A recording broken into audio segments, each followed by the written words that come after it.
দেখে নিন অক্ষয় কুমারের সেরা 5টি কমেডি সিনেমা। নাম্বার 5, ভুল ভুলাইয়া।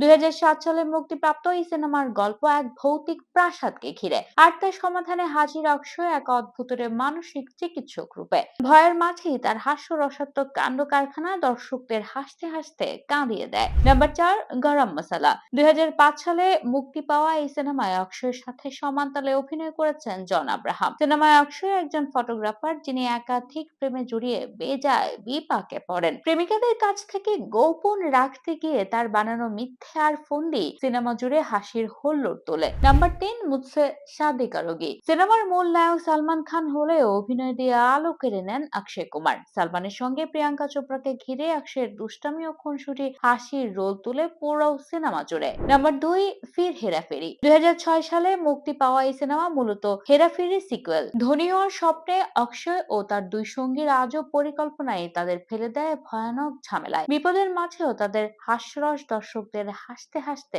গড়াগড়ি খাওয়ায়। নাম্বার 1, হেরাফেরি। 2000 সালে মুক্তি পাওয়া এই সিনেমা বলিউডের অন্যতম কাল্ট ক্লাসিক। সিনেমাটি অক্ষয়ের ক্যারিয়ারে সেরা কমেডিগুলোর একটি। ভুল বোঝাবুঝি, টাকা পয়সার কেলেঙ্কারি আর তিন বন্ধু টানাপোড়েন দর্শকদের হাসির এক অনন্য দুনিয়ায় নিয়ে যায়।